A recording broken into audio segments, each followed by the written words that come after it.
net of computers 1,000 times more powerful than now would still be the 7,500 times the Earth age. So highly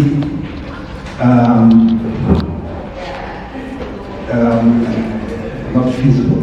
Yeah? So how can I reckon all these huge passwords and each one for one login each? Me, I can't. I'm too old for that. I have a little helper for that, which is a password manager.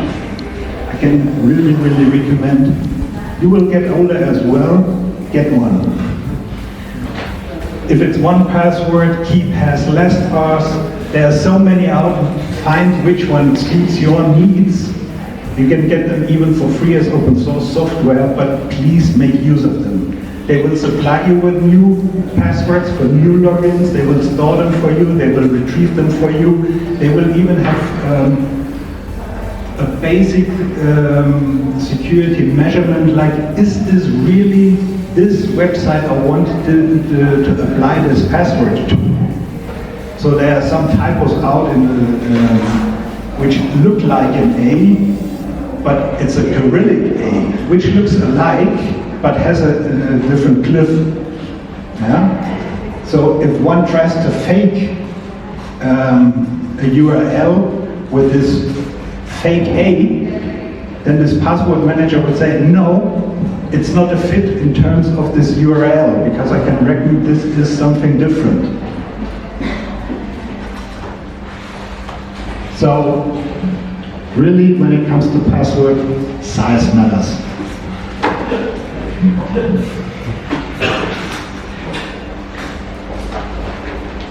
Now, having all these threats, let's talk about how to defend.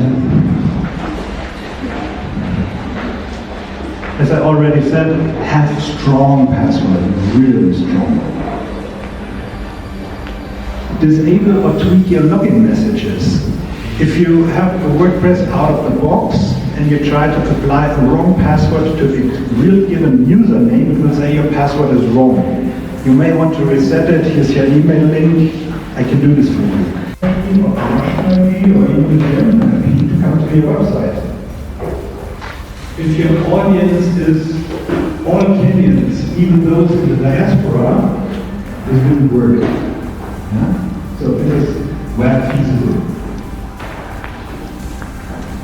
And, as I said, there are plugins for all of these.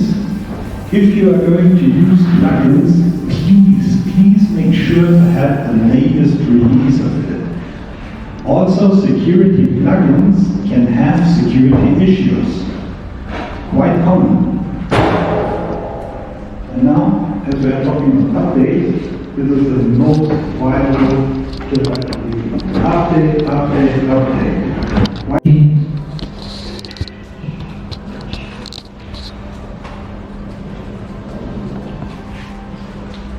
Admin. So this is it. I just use default settings, so the username is still admin, password is, yeah. So now we are loading. This is just the way WordPress comes by default. The only thing I've done is added those 2 pages. So the thing you will do is that you go to plugins, you click on add name. And then if you search for PWA, it will come up. And then you are going to see a lot of plugins for PWA. Now let me tell you the reason why. So there's this.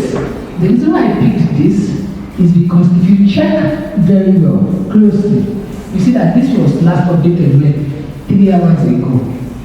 It means that people that are working on it, they are constantly trying to make it work better.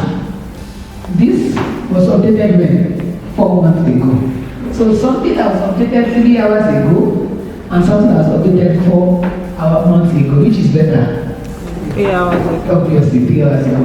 There's one that I saw that I was using way back. This one was updated 5 months ago. This one was updated 9 months ago.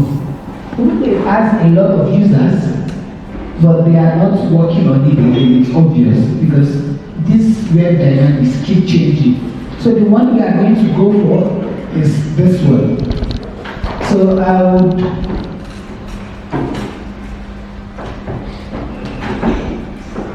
click on install now.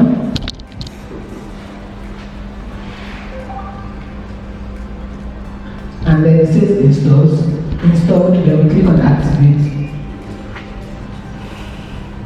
So once it is activated, you can see the settings page. It tells you the first thing, it will let you know whether your site is configured with HTTPS.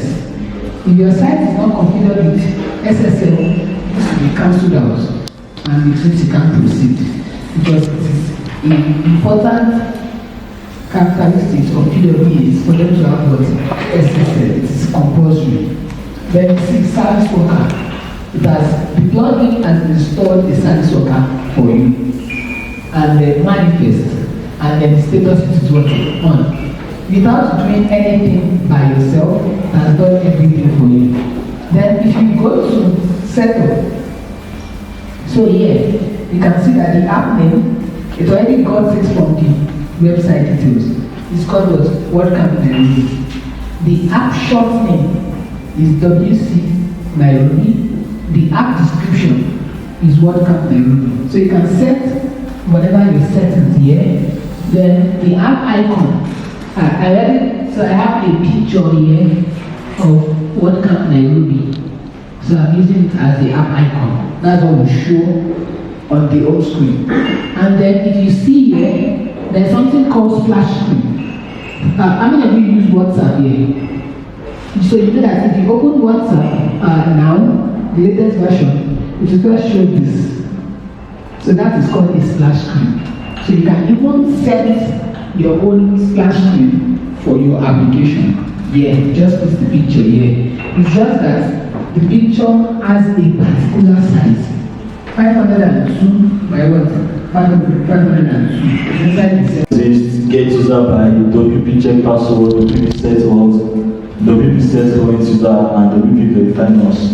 So these are all the WordPress server functions I use for this topic. So do you have any questions?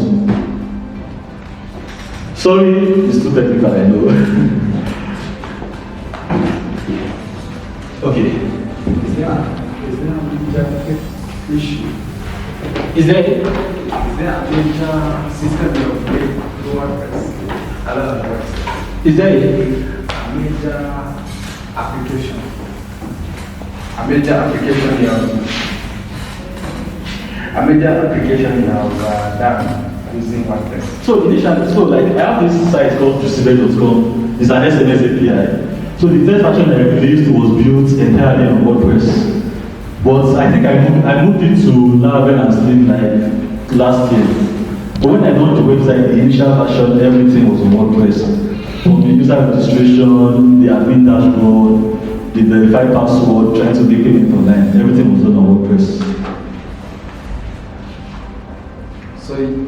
So right now we can use WordPress as a yeah, so you can literally use WordPress as a framework, just like Instagram. But like you want to do user authentication, WordPress has authentication built into it by default. If you want to assign roles to user, WordPress have different roles. You have the default roles is administrator, editor, subscriber, then subscriber.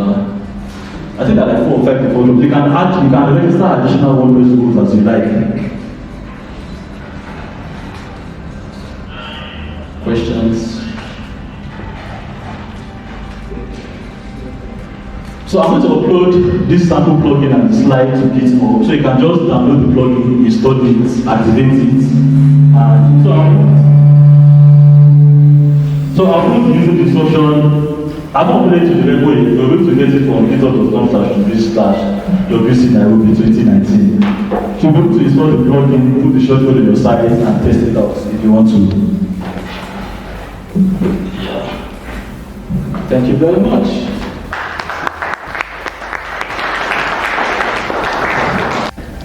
Like, do they stand any chance like that? Or they have to? So when it comes to organic traffic. It depends first of all which industry in. There are some industries that they are very, very competitive. So you'll have to do a search engine marketing. That can be the first step. So have ads on this, because SEM leads to SEO. So let's say you sell shoes in Nairobi and you run an ad, Google ad on shoes in Nairobi, and then the click-through rate for that becomes higher.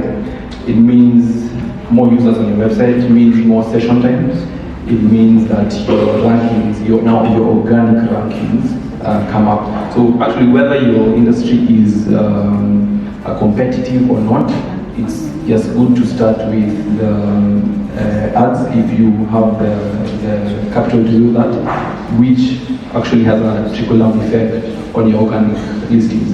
But when your organic listings are high without getting the ads, then that's amazing, because organic rankings are the most important here. Yes.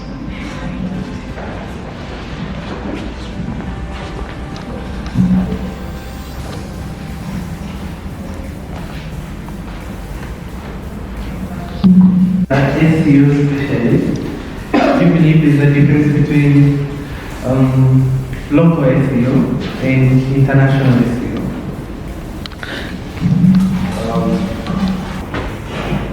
If I ask you, so I am here in Nairobi on the account of Yoast. When Mary told me that, oh, you could register for, speak, you tell stories.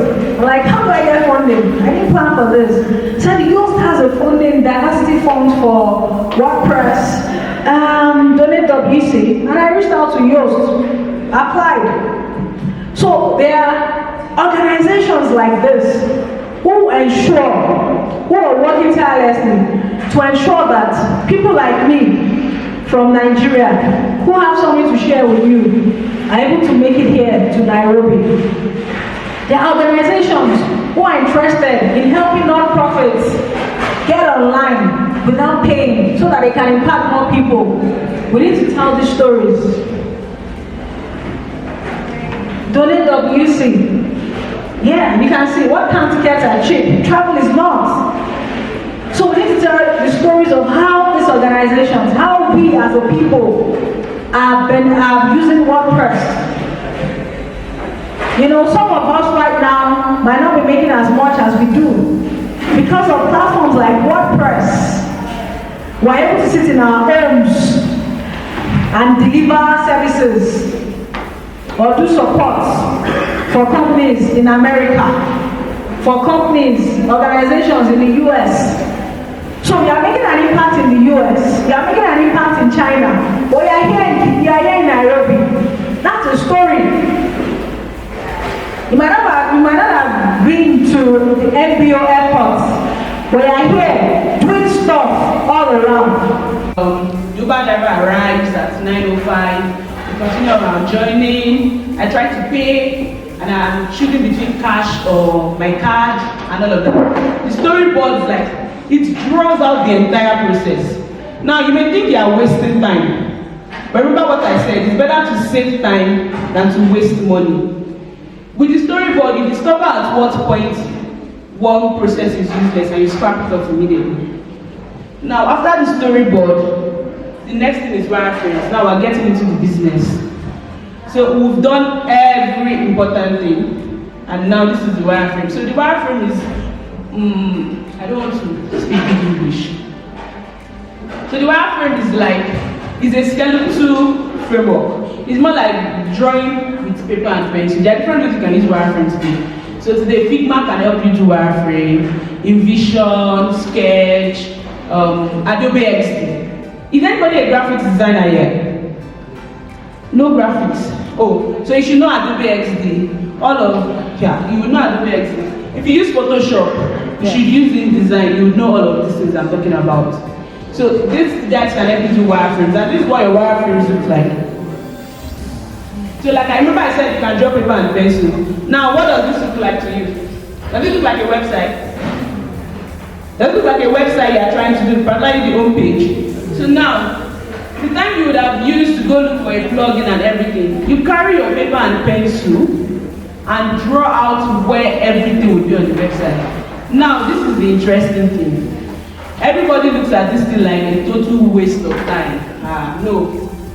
I'll just go into I'll start developing, I'll start wasting my time. And I keep quiet and I keep watching. So, today at work, I lead the team of UX researchers. But when I have young people come under me and I tell them, carry your paper and pencil and draw this thing, they'll feel, no, I think you're wasting time, you're old school. But the moment you go and open your laptop and you start using all the software and tools, you remember that you are now stranded. The same paper and pencil you refuse to go back to, you will bring it out at that point. So remember the time you've wasted to open that software. If you had done paper and pencil in 5 or 10 minutes, you'll figure out where it is. So I think that's why we learned drawing in school. It's the same reason. So you draw before you color. You don't start using the crayon to put colors. You draw before you color. But many people refuse, but at the same time, you come back to it again. So remember what I said. It's better you save time than to waste money, time or waste money.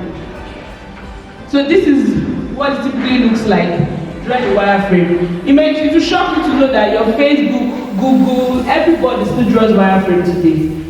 So when we approve wireframe, people also test this wireframe. So when we approve the wireframe, we go further to do. That was the paper wireframe. This is low fidelity wireframe. We'll go further to do this. What does this look like to you? Instagram.